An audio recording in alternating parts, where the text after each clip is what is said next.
Welcome to another March on Milwaukee 50th part of our digital series we've been running since May. And actually, in May, we did the open housing marches. June, we discussed the Chapman Hall takeover, a critical story of Latinx history in Milwaukee, kind of right subsequent to the open housing marches. We decided to use July as a place to talk about, or because we miss kind of the Milwaukee summer that we normally have during a pandemic. We talked about food, but that quickly became a gateway to great conversations about culture, about power, about politics.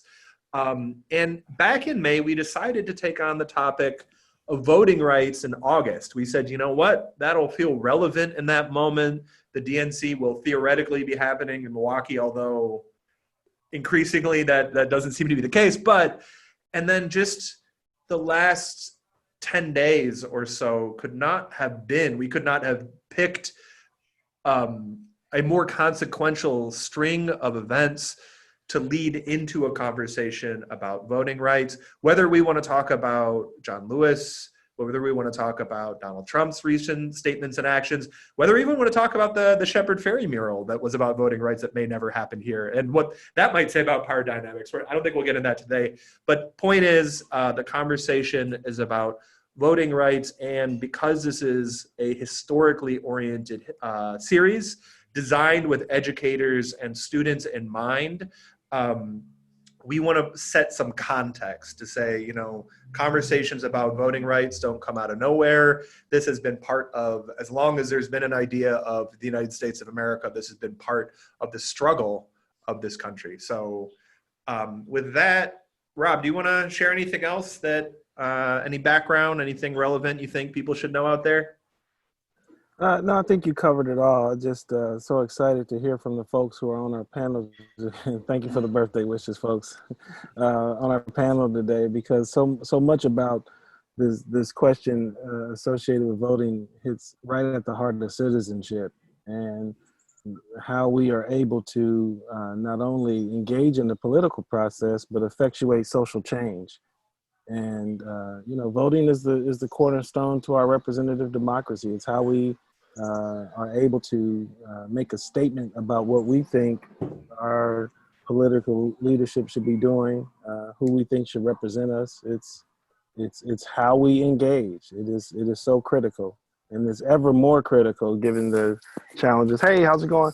That we're facing today. And I'm out on the porch. I know you can't see me, folks. I apologize for that. I'm having computer issues, and so I'm saying hello to my neighbors and everything else. Yeah. So we have with us three phenomenal people.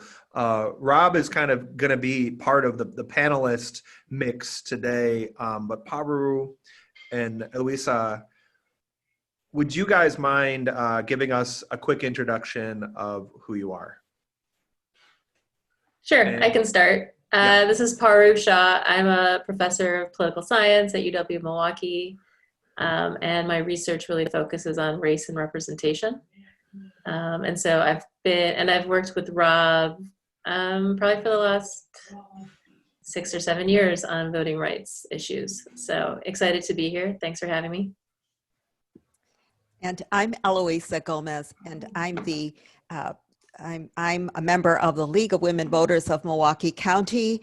I am the chairperson for our Comité por el Voto Latino, Latinx voter outreach team, and I'm also a co-chair of the League of Women Voters of Wisconsin's Community Alliances Committee. So I've been active in the effort of trying to provide resources to the Latinx community so that it encourages registration for voting, as well as providing voter education information that is bilingual and that is culturally appropriate. Thank you for having me too. Absolutely. And Rob, shout out the League of Women Voters. Can we just shout out the League for a minute? The League of Women Voters, boy, they get it done. Thank you. Thank you. Thank you for everything you all do.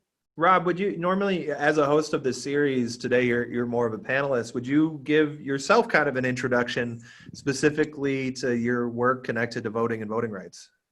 I'm actually trained in what we call legal history. And so the question of voting is right in the heart of looking at some of the legal and political questions associated with U.S. history and African American history. And so there's not much that I can teach and or research where political representation doesn't come into the equation in very important ways. And so, as Paru mentioned, we've worked on some things together. We're in the midst of finishing an article on our voter ID case, in fact, here, Frank v. Walker. And so we've been working on that for a bit, using and relying on the expertise of the legal minds who helped to engineer that.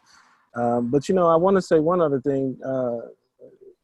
Paru and I, the first time we kind of collaborated, she called and said, "Hey, come poll watch with us." And so we sat down, and this was it 2012? Was it that election, Paru, I think? And what we witnessed was this remarkable set of experiences where folks would come vote. And obviously we have same-day registration. And then we saw people getting on the phone saying, "Hey, you can come down to the polling place and register right now and vote." I mean, we saw, dozens of people go home and bring people back to register and vote that same day. And so that was my introduction to the work that Paru does. And so it's been great to hear her talk about and teach and instruct on not only the practices and the challenges associated with voting, but then the outcomes of elections too. And so all of that is key. So I'm a historian, and I work over at Marquette University, and these questions around voting are central to what I do. So, it's Rob's birthday, but he's giving all of us an anti-present. We're not going to be able to see his face in this talk, so everyone soak in what he looks like right now. He's actually without goatee at the moment. But that is what he looks like. His glasses are a little different than that actually right now. I think you have it. Yeah, they're thicker now. They're transition lenses now, Okay, cool. All right. So with that, let's keep moving. Keisha, can we move to the next slide? As a opening question, we're going to be talking about the history of voting rights and contemporary issues and questions and answers. That is a note. Folks are encouraged to ask questions, make comments at any point in the chat, whether you're watching this on Facebook or in the Zoom with us right now. But to kick things off, as I mentioned in the introduction, the last stretch here leading up to today has been a very consequential one for the topic that we've chosen, and really only by accident.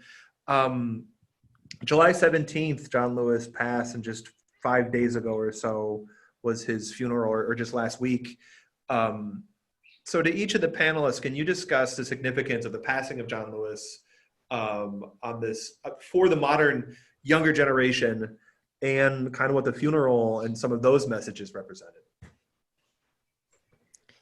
Sure, I could be glad to start. And just to say, this image that's posted here, the photo of John Lewis before the tragic results of that in front of the Edmund Pettus Bridge is something I think people, associate the two hand in hand because of the brutality that the world experienced that day. But I think the message is that he didn't stop there. Well, maybe there's two key messages. He chose nonviolence in the face of violence, and he committed his life towards nonviolence. And to me, that is one of the greatest messages that his life symbolizes, as well as the ongoing commitment, that whole notion of resiliency in the face of so many struggles. I think that is important. And he was quoted as saying, "The vote is precious. It's almost sacred. It is the most powerful nonviolent tool we have in democracy," and he certainly lived that.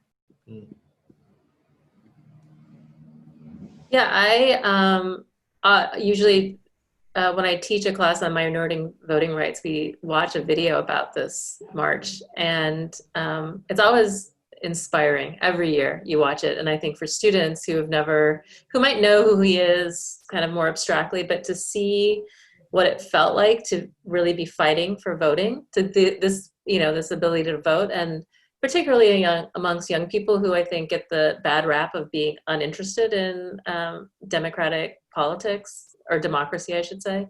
Just to like remember what people have been fighting for this whole time, and that we continue to fight for. I'm also I'm a huge fan of how what's been happening this year has kind of moved into professional sports. And I don't know if you guys have been watching, but there's a WNBA team, Dreams, that's kind of being very politically active. And one of the young women there, referenced John Lewis when talking about her political activism. And I think his leadership and his legacy is exemplary for those of us who think about like, what does it mean to live a life of civil rights and looking for justice. Well, and his life and career and legacy, also emphasizes the importance of taking the protest moment and then moving forward into decision-making positions. It's one thing to create demonstrative protests that accentuate and highlight the problems, but then he goes on to be a part of the political structure to then continue to anchor the changes and to make sure that those changes have not only his voice, but the voice of others represented at the table. In limited terms, we often say from protest to politics, and for an individual, I don't know many others in this era who have dedicated their lives in the way that John Lewis has. And this is just not only important in terms of recognizing his life of activism and his life of political leadership, but then to also understand the legacy that he left, as we see so many folks taking to the streets now demanding substantive change. And for that change to be meaningful and long lasting, we have to continue that effort and continue engaging in the political process. Otherwise, we know how easily, as this moment teaches us, how easily we can slip into this era of fascism in its most grotesque forms, as we see the way that not only our federal government but other local governments have responded to people who are basically making some very clear and fair-minded demands for structural change. And so we owe a debt to John Lewis and so many others. And I'm gonna just take this moment to shout out Ella Baker. We'll just say Ella Baker today. That's been my theme over the last few weeks as we've been talking about the struggles, is to also highlight the organizer of organizers and her legacy as well. I do think a speech that will live forever, rightfully so, will be the eulogy that Barack Obama gave to John Lewis at his funeral. So I would highly suggest, if you haven't watched it, don't watch the clips of it, watch the whole thing. It's worthy. I think it's like 40 minutes, but it's worth watching for sure. Absolutely.